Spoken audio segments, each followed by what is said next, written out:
Hey y'all, welcome back.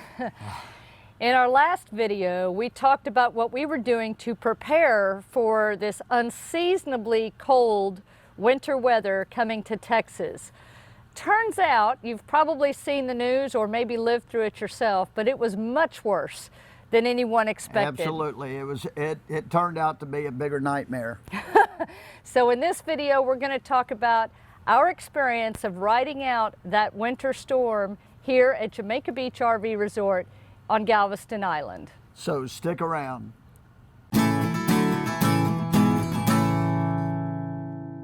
Okay, so all this stuff started Sunday night, Monday morning when the first freeze came through. And we're recording this on Friday. Yep. So on Sunday night, Monday morning, 2 a.m., it was freezing outside. The temperatures were in the 20s, and our power went out. And just to give you some sense of kind of what that means here on the Texas Gulf Coast, it's very unusual to have below freezing temperatures. You might get one here and there on occasion, but this particular winter storm ended up bringing temperatures that were 1 degree off of a record set in 1895. Yeah, and it stayed below freezing for a long period of time. So we lose power, and when we lost the power, I happened to notice, I just happened to get up a few minutes after we lost power. I realized we lost power. It looked like our batteries were diving, so we threw on our generator. But the reason why we're giving you the timeline, because at that point, Stacy looks at her phone to try to look at CenterPoint and what they're saying about the outage. Which is the energy provider. Yep. And at that time, they said we were going to have rolling blackouts. And a lot of y'all have probably been hearing that on the news media. And that pretty much they were telling us that for about an hour or two at a time. 15 to 30 minutes, yeah, maybe. That we'd be down and then back up, and then maybe some later point we'd be back down. But unfortunately, in our story here and a lot of Texas, there wasn't rolling blackouts. It was a blackout. We didn't get power back for several days, and we're going to go through this timeline with you, but so we were without power for a long time. Right. So what woke Tom up, I think, in the middle of the night, early Monday morning, was actually sleet and ice hitting the RV, and then also snow mixed in. It was crazy. Insane. And of course there was a lot of wind that went along with it, so the slide toppers were flapping. But it was a good thing that he did, because a lot of folks slept through it, and by the time they woke up the next morning and realized that the power was off, their batteries were fried. That's right. And just to bring you back to where I said our batteries were dropping, we recognized that for some reason our batteries weren't charging even with the generator on. So I went outside and we checked the inverter, and our inverter, a fuse had popped on it. So I just had to reset the fuse. Once we reset the fuse, we were back fine. Our batteries were charging, and so our first 911 little thing was averted. So right. Now our batteries are charging normal. The generator was on, and of course we had propane heat at that time because it's too cold. Our furnace, or not our furnace, our heat pumps won't work when it's usually under about 40 degrees. So at least we had heat. Right. And if you missed we referenced earlier a video the last video we did where we were preparing for the storm and what might come. If you missed that video, I'll put a link in the description so you can go back and watch that, because we have had some folks that have talked to us here in the park that watched it, and it helped them prepare, and there's other things we've learned that we'll be sharing as well. But we're not going to go over in this video all the things we did to prepare.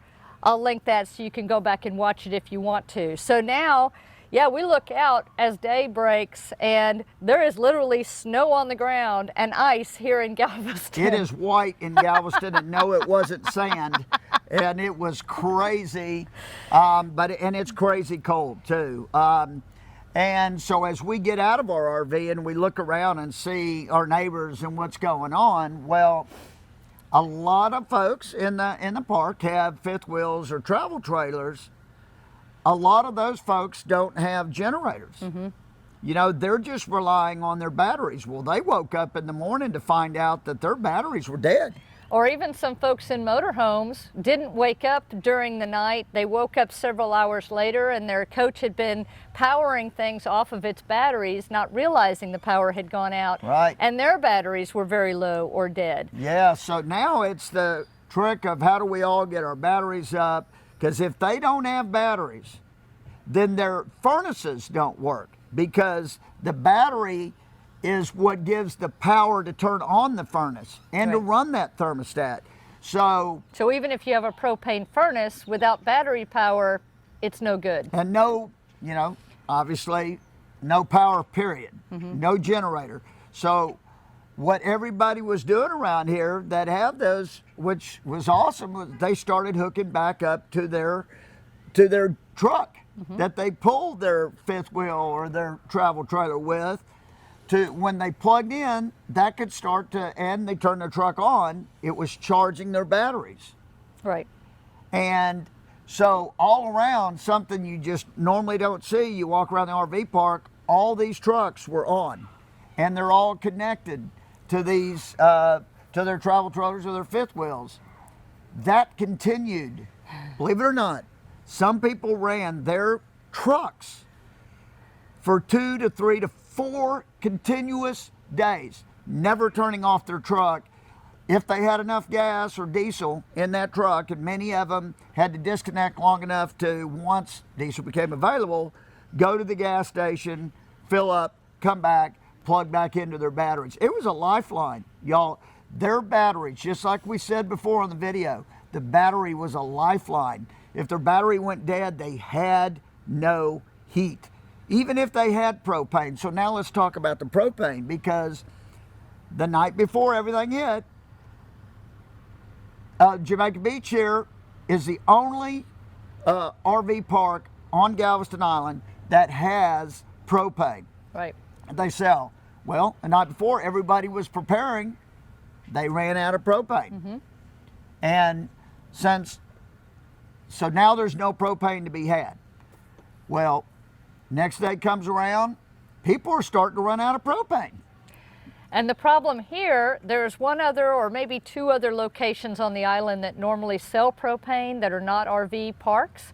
The problem came in that the Causeway Bridge that brings most people onto Galveston Island, and probably the San Luis Pass Bridge on the west end, you couldn't pass. They were frozen. They had ice on them. They weren't letting commercial trucks of any kind go over the bridges, and at points it wasn't safe for anyone to travel over the bridges. Yeah, so TxDOT, absolutely, they forbid, no trucks could even come across there. So now propane can't even get to the island. Right. So now more propane can't come in. So the folks that had run out of propane were already in dire need. You know, and it's early on. It's early on. It's the first day, and so that's the first need that a lot of people need propane. But we don't know if it's going to be 1, 2, 3 days away before propane can even get to the island. It stayed below freezing here on the island for 2 straight days, I think. I mean, close to it. Of course, also now the water's frozen. All my days have run together, so I'm not really sure on timeline. The water's frozen. The sewer system shut down. So now, you know, being an RVer, you have to be totally self-contained. I mean, that was survival. And so we go through that. We go through another night, a second night of frigid, freezing temperatures.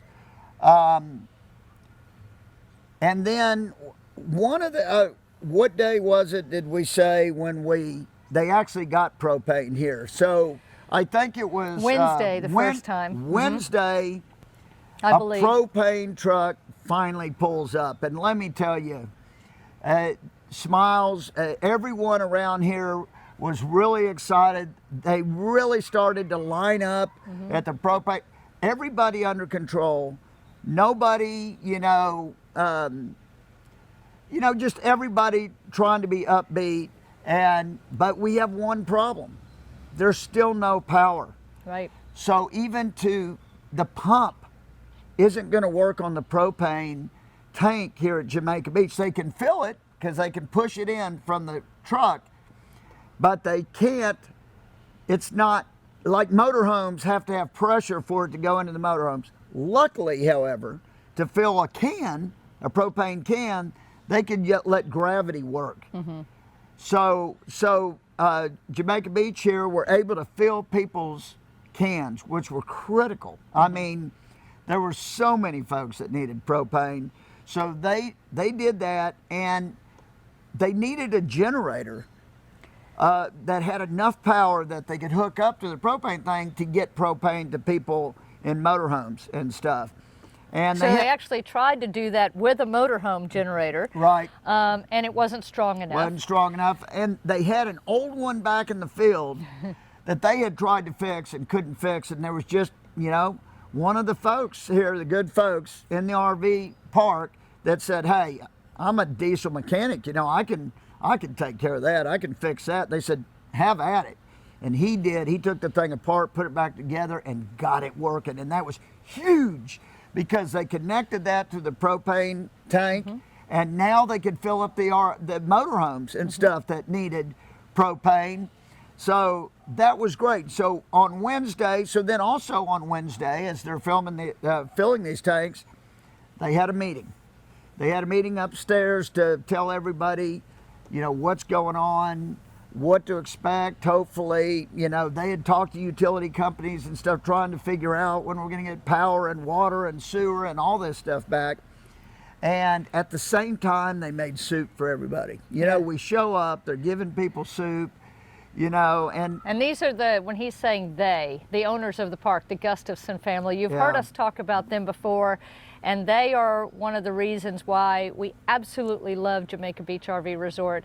The Gustafson family, they all live here, they all work here, and it's like one big family here for them, and they really have stepped up in this time and taken care of everybody. Incredible. And everybody in this They've park, been without power and water and everything as well in their homes. Yeah, and they did everything they can. In fact, we had one elderly gentleman that was staying in his RV.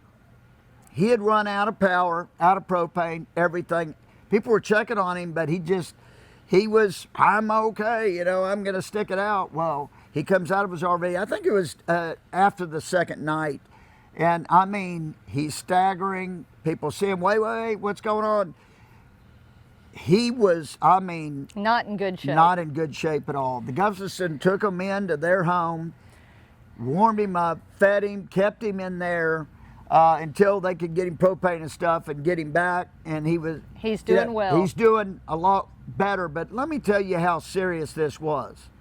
After they got him out, they went into his RV to check out the situation. There were icicles inside of his RV.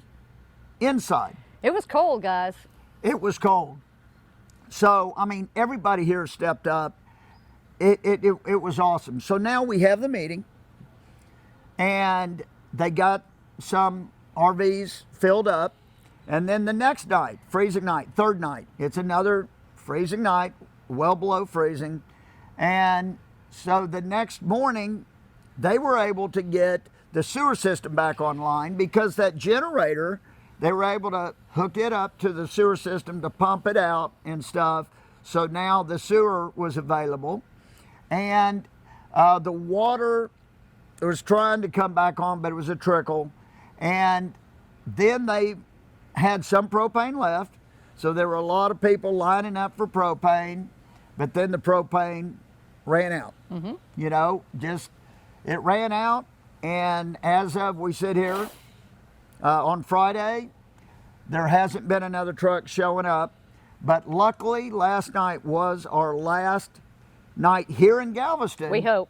And we got to say, still, please pray for all the other folks around Texas, because, you know, Dallas and Houston and San Antonio, they all still are going to have one more. Oh, and up in the Panhandle and West Texas. Yeah, very freezing cold night. There's one more night they got to get through on these freezing temperatures. And of course, in our next video, we're going to tell how our family and stuff has handled this, as opposed to us, how we've handled it in our RV, and they've handled it in their 6 bricks. That'll be the next video. But so now we still don't have propane. We luckily got through our last night. But we have propane. We do have propane. In fact, you know, and that's going to be part of our next video, but we haven't had to get propane. And so. But the park has run out again. The park has run out again. So there are still people that need propane, but luckily they've had some opportunity to get it. Some stores are now starting to open up. You know, yesterday there were a lot more gas stations that were open, and electricity is finally being restored to the island. Yeah, we got electricity yesterday afternoon, Thursday afternoon. So we went at 2 a.m. Monday morning, Sunday night, all the way to Thursday, you said at about 1 o'clock. About 1 o'clock. With no power whatsoever. Yep. And I will say, and it's a little part of the next video, just thank God for generators. That's all I can say. Yeah. But we also, the island is still waiting for potable water. We don't have that yet, but that's not unusual, because a lot of Texas right now, because there's a lot of frozen pipes, there's a lot of water distribution pumps that are still not functioning. So it's a boil Texas, water notice. Right. And again, we'll tell you how we're faring with that in the next video. But in a nutshell, we're okay.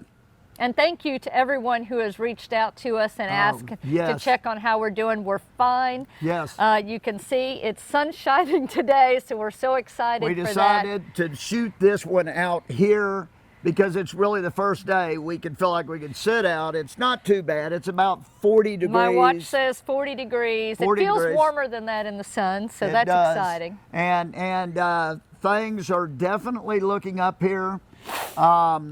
We really, really, really want to, again, say thank you to the Gustafson family here at Jamaica Beach RV Resort and the community here. And I think that's the big thing to share here is, and I know this is happening other places as well, but when this type of crisis comes up and it's more than folks expected, the community really came together and everybody was helping everybody and everybody was checking on everybody. And it's just been a phenomenal experience from that perspective. Yeah, that is the bright light of this whole thing. It's neighbors taking care of neighbors. We've seen it like we've never seen it before, even though we've seen it before and it's been awesome in hurricanes and stuff. Stacy and I have been through a bunch, but it around here, it's been so phenomenal. We haven't seen anybody hanging their heads. Everybody just dove in together. And you know what? We're making it through. And we're just glad to bring you this story. We're glad we're able to bring you this story. That was another thing. Oh, that we didn't mention. At the beginning of this whole thing, our cell service basically went down to nothing. Yep, cell and data was we couldn't basically unusable. It was very tough to even get a hold of family. We could text every once in a while. Every once in a while we could get a call in and out. But evidently AT&T and Verizon have their cell towers around here didn't have power and stuff, and their batteries probably went out. But now they've got them up going real fast. Now we've got better cell service from both AT&T and Verizon than we've had the whole time we've even been here. Yeah. So that's a positive. So that's why we knew we could get this video done today. I'm going to edit it right after we get done here, and we're going to put it out there as quickly as possible. And in the next video, we mentioned it kind of in passing, we're going to share more about our personal experience, how those things that we did in preparation helped us, how they worked out, what we learned, what we might do differently, and how we fared in an RV compared to our family members across Texas who were dealing with the exact same circumstances in sticks and bricks houses. Yeah, that'll be interesting. So watch for that. We hope that you are well, that you are safe, that you are warm. Please leave us a comment and let us know how you're doing. And we will see you again soon. Thanks for joining us, y'all. Safe travels. And happy camping. Bye. Bye.